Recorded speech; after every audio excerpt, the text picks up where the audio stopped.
एक बड़ी लहर की तरह काले राक्षस पूरे शहर में फैल रहे हैं। इनका एक ही निशाना है, बस ये एक लड़का। उनके लिए उसकी मांसपेशियां किसी को भी अमर बना सकती हैं। उस लड़की के मांस का एक छोटा सा टुकड़ा उसे 10 साल की जिंदगी और दे सकती है। एक बड़ा टुकड़े से उसकी जिंदगी सदी तक के लिए बढ़ा सकता है। हर राक्षस उसके एक टुकड़े का लालची है, इसलिए वो लड़का हर दिन अपनी जान बचाने के लिए भागता रहता है। राहगीरों की नजर में तो वो बस कोई मानसिक रूप से बीमार इंसान लगता है। ये लगातार डर उसे पागल कर रहा है। वो सोचता है कि ये बुरा सपना कब खत्म होगा। वो सोचता है कि ये कभी खत्म नहीं होगा। तभी वो गलती से एक दीवार से छू जाता है और बस ऐसे ही सारे राक्षस धूल में बदल जाते हैं। लड़का जिज्ञासु हो जाता है और सोचता है ये कैसी जगह है। जब वह अंदर झांक रहा होता है, उसका शरीर अपने आप हिलने लगता है। आंगन में कदम रखते ही दो छोटी लड़कियां उसे दरवाजे पर स्वागत करती हैं। इस जगह की मालकिन है मशहूर जादूगरनी युक्को। वह किसी भी इंसान की मुराद पूरी कर सकती है, लेकिन ग्राहक को हमेशा बराबर की कीमत चुकानी होती है। अगर उसे एक बार जब उसे तुम्हारा नाम और जन्म तिथि पता चल जाती है, तो वह तुम्हारा अतीत और भविष्य देख सकती है। युक्को लड़के का नाम बताती है, निनो, और उसकी समस्या भी।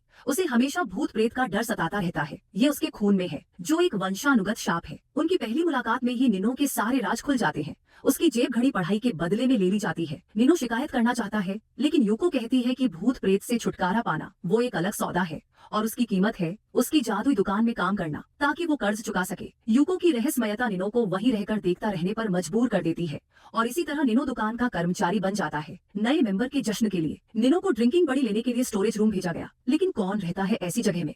और वो गलती से एक बुक शेल्फ से टकरा जाता है। एक छोटा सा काला जीव सामने आ जाता है। वो खुद को मकोना कहता है। हाँ, युको का ड्रिंकिंग साथी, जो अब दुकान में असिस्टेंट है। ग्रोसरी की खरीदारी निनो के ऊपर आ गई। मकोना सामान उठाता है और निनो एक शॉपिंग कार्ट की तरह काम करता है। सुपरमार्केट में फिर से एक मॉन्स्टर उसे देख लेता है। वो तो होना ही था। जैसे ही वह मैकोना से पूछने के लिए मुड़ता है, वो एक लड़की को सुनता है जो कह रही होती है कि वह भी राक्षस देख सकती है। वह बार बार अपने क्लासमेट्स को बताती रहती है कि ये कितना भयानक है। राक्षस हमेशा उसके आसपास रहते हैं, जिससे वह डर जाती है। लेकिन उसके दोस्त असल में उसकी इस ताकत से जलते हैं। यहाँ तक कि निन्नो भी उसकी कहानी में खींचा चला आता है। वह दावा करती है कि अब भी एक राक्षस उसके कंधे पर बैठा है। अपने दोस्तों के लिए डरकर वह अकेले एक कोने में भाग जाती है, लेकिन निन्नो के देखने पर उसके आसपास कोई राक्षस नहीं होता है। ये सब एक नाटक है, एक प्रदर्शन। वह धीरे से उससे सच बताता है। कोई बुरी आत्मा उसे परेशान नहीं कर रही। वो उसे चेतावनी देता है, बहुत ज्यादा नाटक करोगी तो असली चीज बुला देगा। लड़की सुनने से इनकार कर देती है। वो टूट जाती है। एक आम इंसान मेरी पीड़ा कैसे समझ सकता है। तुमने कभी ये हताशा महसूस नहीं की, तुम कभी इसे नहीं समझ पाओगी। जब वो देखता है कि वो समझने लायक नहीं है, निनो चलने लगता है। लेकिन जब उनकी बाहें थोड़ी देर के लिए छूती हैं, उसके अंदर का दानव बाहर निकल आता है और सीधे उसके अंदर चला जाता है। अब उसके पास वही है जो वो चाहती थी,